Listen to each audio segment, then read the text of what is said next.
April 21st, 2016. Chanhassen, Minnesota.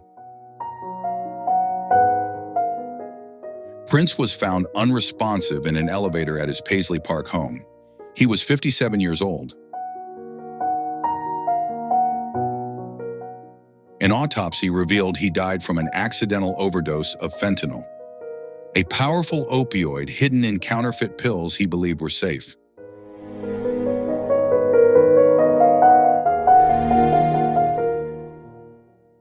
His death shocked the world and exposed the silent danger of counterfeit opioids, even for icons. One-of-a-kind artist who's given us so much great music over the decades has been found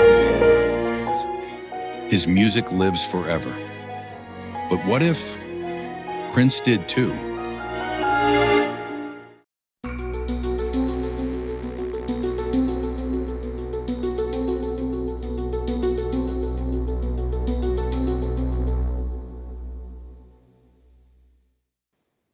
Summer 2016, Prince quietly checks into a discreet, holistic rehabilitation facility under an alias. With spiritual guidance from the Jehovah's Witnesses and round-the-clock supervision, he commits to physical therapy and detox. He insists on minimal media involvement.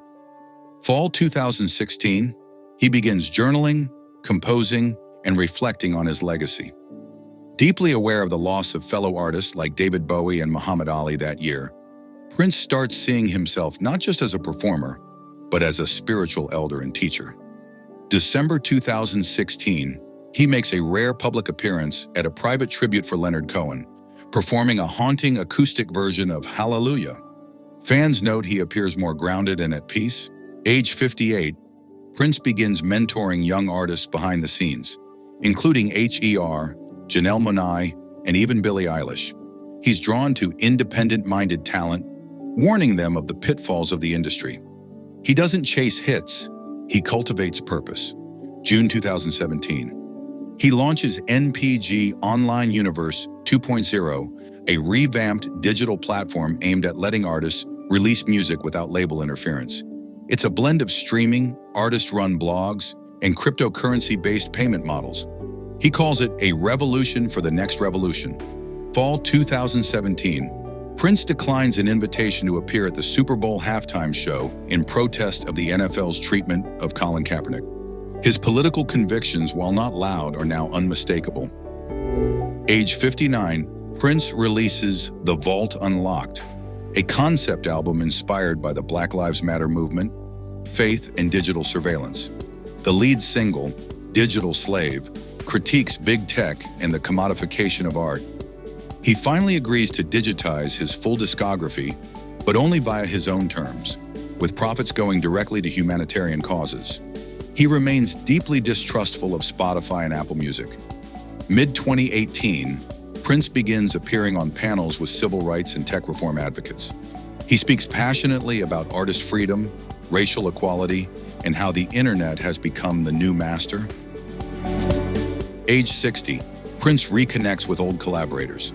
He reaches out to Sheila E., Jimmy Jam and Terry Lewis, Wendy and Lisa, and even Morris Day, publicly squashing old feuds. In a surprising move, he reconciles with Warner Bros. Records to create a limited deluxe series of re-releases, complete with handwritten notes and alternate takes. Critics and fans alike hail this as his most emotionally naked project in decades. Privately, he's still intensely guarded. He never remarries. The loss of his child in 1996 remains an unhealed wound, but he begins counseling others dealing with grief. COVID-19 pandemic. Prince is among the first celebrities to warn fans to take the virus seriously. He funds PPE distribution through his charitable foundation, Love for One Another. He releases an acoustic quarantine album titled Isolation Suite, recorded entirely in Paisley Park with minimal staff. Songs like 6 Feet of Grace and Purple Breath become viral hits. Prince live streams weekly jam sessions with a masked crew, sparking the Paisley Park Sessions series. It inspires other artists to perform stripped-down, intimate concerts.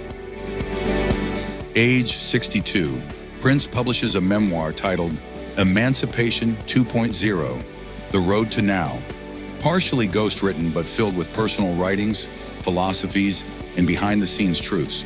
He addresses past mistakes, his early misogynistic lyrics, control over his bandmates, and his resistance to collaboration in the late 90s. He becomes more open about his lifelong struggle with physical pain, the dangers of fame, and how faith helped anchor him. Prince embarks on the Black Muse Tour, celebrating Black icons across genres: Aretha Franklin, James Brown, Jimi Hendrix, Whitney Houston, and Nina Simone. Each show is themed, featuring new arrangements and holograms only when deemed spiritually respectful. In 2023, he wins his first Grammy in over a decade for The Vault Unlocked. In his speech, he calls out the music industry's systemic ageism and racism, demanding a new era of artistic equity. Prince, now 65, begins training a new all-female band called the Indigo Collective, mentoring them on music theory, performance, and self-ownership.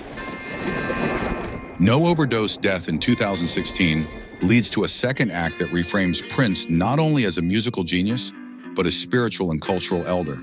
He never reverts to mainstream pop hits. Instead, he doubles down on purpose-driven, experimental music. He becomes a guiding voice for artist independence, Black empowerment, and personal accountability.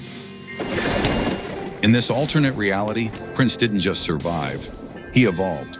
He became the voice we needed, not just on stage, but in spirit, a teacher, a rebel, a visionary who never stopped pushing the boundaries of art, faith, and freedom. But what do you think would have happened if Prince had lived past 2016? What would he say about the world today? Drop your thoughts in the comments below. We want to hear from you. If this journey moved you, taught you something new, or made you imagine just a little differently, hit that like button. And don't forget to subscribe to Real Reels, where we explore the worlds that almost were and the stories that still could be. Until next time, stay curious.